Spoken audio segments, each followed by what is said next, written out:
Is this the weird cousin from California? The words landed like glass on tile. I hadn't even made it to the champagne yet. Claire's fiancé, Ethan, had his arm wrapped tightly around her waist when he asked, loud enough for the circle of trust fund acquaintances to hear, but just soft enough to make it seem accidental. I stood there, heels grounded on imported marble, wearing a midnight blue silk blouse that had seen more M&A boardrooms than birthday dinners. Claire offered a smile with no sincerity behind it. Ava, she said with a tilt of her head, glad you made it. You always had a flair for dramatic entrances. I RSVP'd 3 weeks ago, I replied, even, cool. Sure, Ethan said. Claire mentioned you're into finance or nonprofits or something? Something, I smiled. That was always the dance. Make Ava smaller, easier, a background character in her own bloodline. A string quartet played in the far corner of the estate's great room. Everything about the place screamed legacy wealth. Paintings older than my college degree, servers gliding through the crowd like set pieces. And me, the relative they tried to erase with enough social blur and polite mislabeling. That's when it happened. Did you say Ava Whitmore? The voice was sharp, male, older, cutting through the hum of laughter and clinking glass. I turned. A tall man with silver hair, tailored navy suit, and unsettling clarity in his stare stood near the fireplace. Richard Sinclair, Ethan's father. The man my firm had been circling for months in a merger deal cloaked in confidentiality clauses. His eyes narrowed. As in Whitmore Holdings? A beat of silence. Claire stiffened. Ethan's smile faltered. I didn't flinch. That's right. I'm Ava Whitmore, founder and managing partner. Something changed in the room, not loud but seismic. Conversations paused, then resumed with a nervous hum. But Richard didn't move. He was staring like he'd just connected a name from a contract to the woman sipping champagne beside his son. Claire stepped closer. You never said anything about that. No one asked, I said simply. Her mother, my mother, floated by with her usual perfume cloud, barely meeting my gaze. Try not to make things awkward, dear. Awkward. That's what she called my existence. Later, on the back patio, where the Connecticut air cut cleaner than the tension inside, Claire followed. You didn't need to come, she said, arms crossed. And yet, here I am. It's just, people get confused. With your name, your company, it's easier to say you're a cousin. Easier for whom? I asked. She avoided the question. This day's not about us. It never was. Before she could respond, Richard appeared beside me. You're the Ava Whitmore behind Whitmore Holdings? He asked again, now quieter. Yes, I answered. You've seen my name in your board's merger proposal, haven't you? He blinked.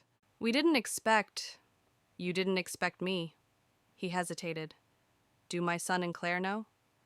I'll let them find out with everyone else. I walked back inside, passing Ethan, who was mid-laugh with a cousin from Atlanta. She's some finance person, he shrugged, oblivious. Claire's family has odd branches. Not a branch, I thought. I'm the storm coming for the whole orchard. If you've ever been dismissed until the room had to face who you really were, type 1. The notification pinged at 6:42 a.m. Subject, Sinclair board motion, Ethan Sinclair removed from merger oversight. I read it twice before setting my coffee down. The board didn't wait. Richard had moved fast, too fast. Desperation rarely dressed itself in subtlety.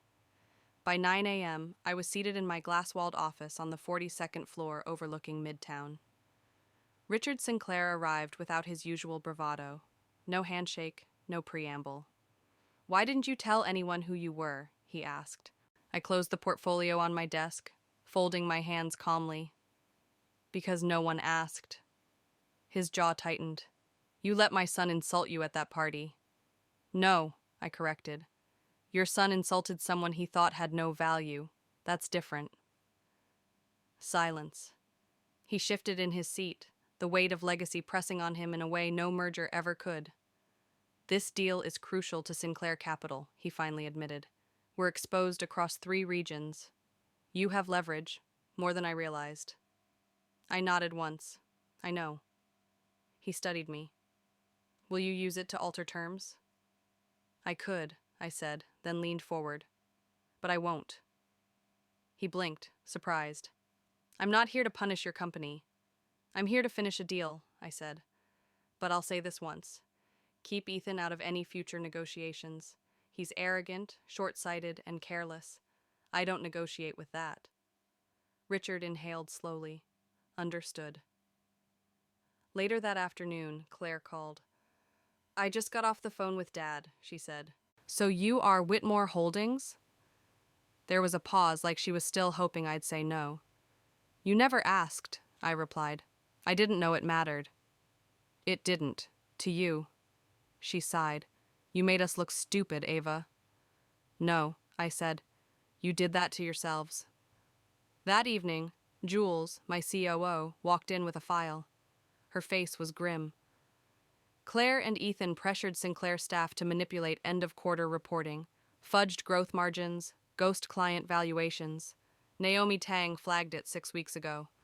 Do we own that data now? Post-merger, yes. Every email, every attachment. I nodded. Let it sit. You want to bury it? No, I want them to squirm, not suffocate, not yet. Jules raised an eyebrow, but said nothing. She trusted the long game. After she left, I reread the letter Claire had sent, handwritten, overly curved, a heart over every I. She asked me to reconsider coming to the wedding, said our mother regretted how things came across. I folded it neatly and set it aside. Then I called Jules. I've changed my mind about the asset sale, I said. The 3 subsidiaries, we're not liquidating. She hesitated. You want to hold? No, I want them transferred to a nonprofit, under my name. She blinked. That's generous. It's strategic, I said. Legacy scales faster than revenge. At 11:27 p.m., I received a message from Naomi, the junior analyst from Sinclair Capital. Heard the board dropped Ethan. Quietly. Thank you. I replied, they only drop what makes too much noise. If you've ever held your tongue just long enough to turn the tide, type 2. Some storms don't scream. They sign transfer papers.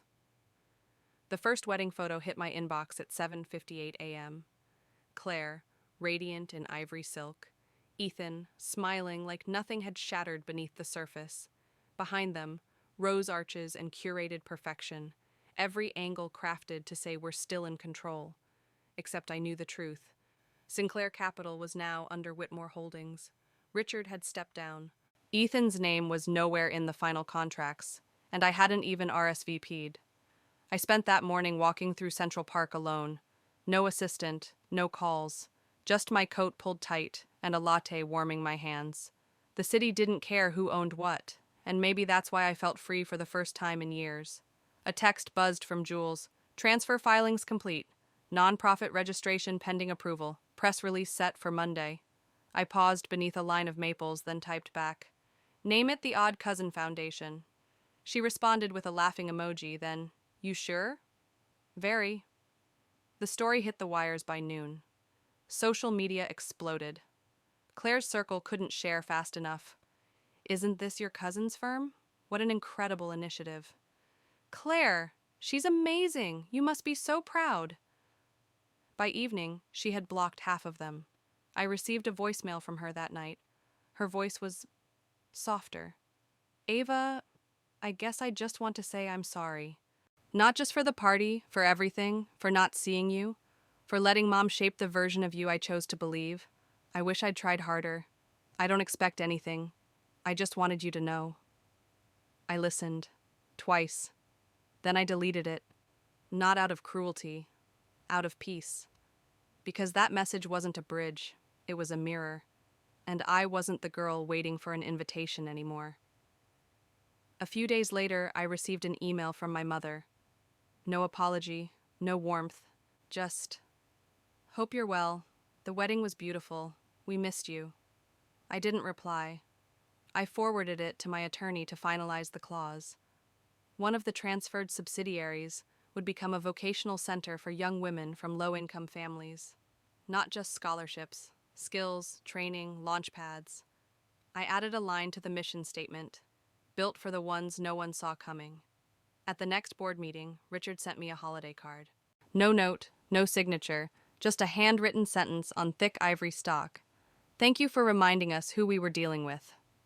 I pinned it inside my office cabinet, right beside a photo of me at 23, cheap suit, exhausted eyes, standing outside the first building I leased for Whitmore Holdings. Back then, I thought I needed their attention, their table, their blessing. Now, I owned the table. I chose the seats, and I no longer needed applause to feel seen. Weeks passed. Then, in a quiet cafe downtown, a young woman approached me, nervous, hopeful, clutching a notebook. Are you Ava Whitmore? I am. Her eyes lit up. I just wanted to say, your foundation changed everything for me. I didn't think someone like me could ever... She trailed off, overwhelmed. I smiled. Not because I needed to, but because she reminded me that some legacies are loud and some echo through quiet revolutions.